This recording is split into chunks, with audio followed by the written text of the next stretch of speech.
En la Ley Orgánica para el Desarrollo Económico y Sostenibilidad Fiscal tras la pandemia del COVID-19, ese nombrecito le pusieron, el gobierno estableció una reforma tributaria cuyas modificaciones en la práctica significan la transfiguración del impuesto a la renta en un impuesto a los ingresos. El proyecto entró en vigencia por el Ministerio de la Ley luego de que los distintos bloques legislativos no lograran establecer una posición coherente que le pusiera freno a esa acción del régimen que sigue hablando de crisis cuando todos los indicadores demuestran lo contrario. 2 meses después de que entrara en vigencia la ley, algunas tiendas políticas parece que se acordaron que allí todavía hay un trabajo pendiente y han presentado distintos proyectos de derogatoria. Vamos a conversar ahora con Marcela Guiñaga, presidenta de UNES, sobre estas intenciones que ya han sido bloqueadas en primera instancia. Abogada, buenos días, bienvenida a Contacto. Buenos días, Lenin, buenos días a los televidentes. En el Consejo de Administración Legislativa muere aparentemente el primer intento por derogar la ley, o al menos se lo difiere. Y esto pese a que el 140 de la Constitución señala en su último inciso que un proyecto aprobado por el Ministerio de la Ley podrá en cualquier momento ser modificado o derogado por la Asamblea Nacional con sujeción al trámite ordinario.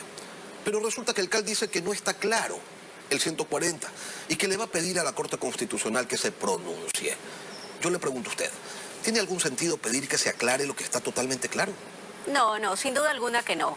Es un juego entre esta nueva mayoría que existe, que ya vemos, que es Yori, esta ala de Pachacutic absolutamente alineada al gobierno, la izquierda democrática, el vicepresidente también de la Asamblea, me parece que el señor Saquicela, que con toda esta unión hacen esta interpretación absolutamente absurda por fuera del marco constitucional.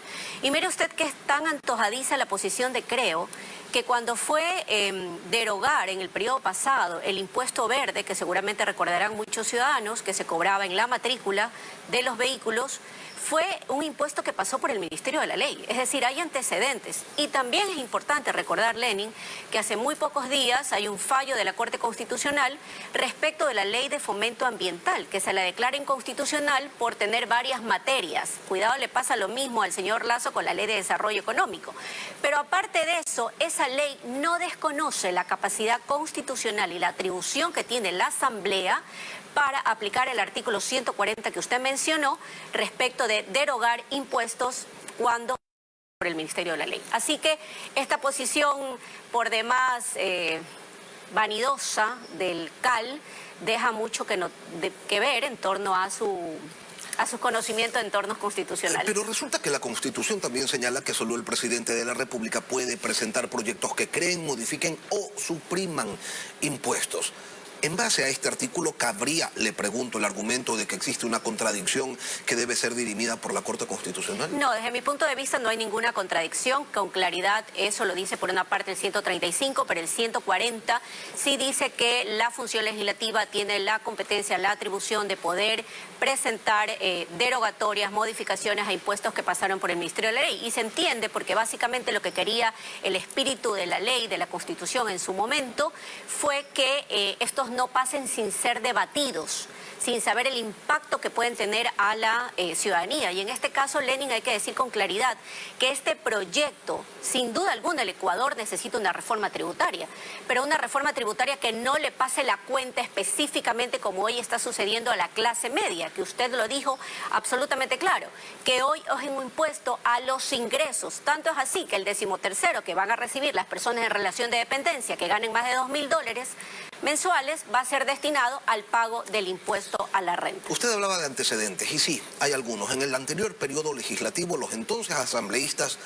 Homero Castañer, hoy funcionario de gobierno, y Fabricio Villamar propusieron la derogatoria del impuesto verde. El CAL lo aprobó. Y la Asamblea terminó aprobándolo sin ningún problema. ¿Por qué eso que sí les sirvió antes resulta que hoy necesita ser aclarado? Porque es una lógica clara, ¿no? Aquí hay una mayoría liderada por esta ala de Pachacutic, no nos confundamos, ciudadanos, que está hoy sometida a los intereses del gobierno y del régimen. Esto hace que violenten procedimientos, esto hace que la presidenta en el mayor, la mayor entrega de ignorancia hace que tomen estas decisiones. No, ahora mismo ponen y dicen que van a consultar a la Corte Constitucional. La Corte debería devolverles la consulta porque de paso ya hay pronunciamientos de Corte Constitucional en torno a esta materia y sobre todo donde no se ha desconocido la competencia que tiene hoy la Asamblea Nacional. Si el CAL no resuelve, si el CAL no califica estas propuestas o estos proyectos de derogatoria, ¿existen otros caminos?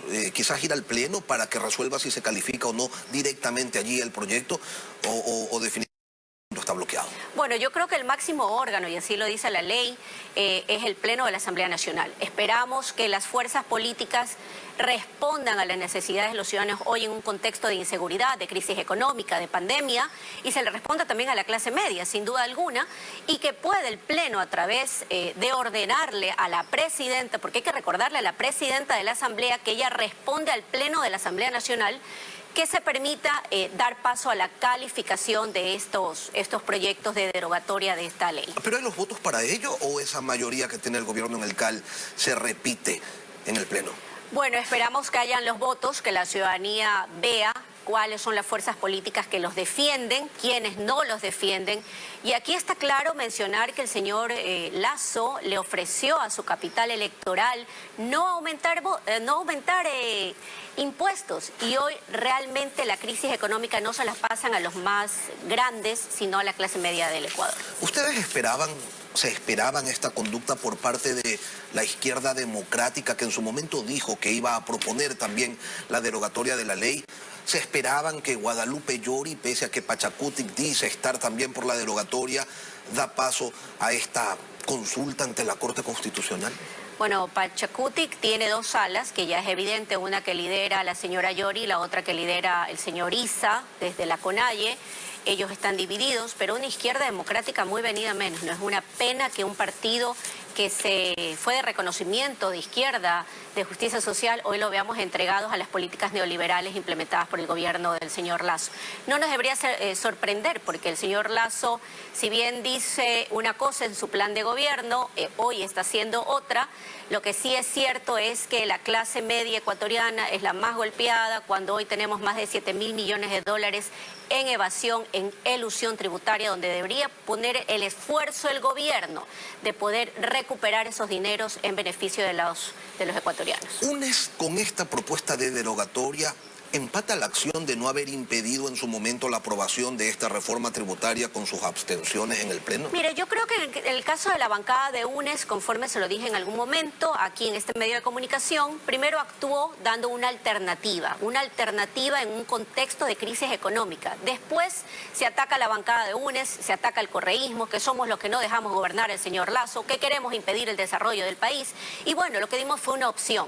Lo que no se analizó desde ciertos medios de comunicación y analistas económicos y políticos pasa con las acciones de otras fuerzas políticas. ¿Por qué no se le reclama al Partido Social Cristiano? ¿Por qué no se le reclama a Pachacutic?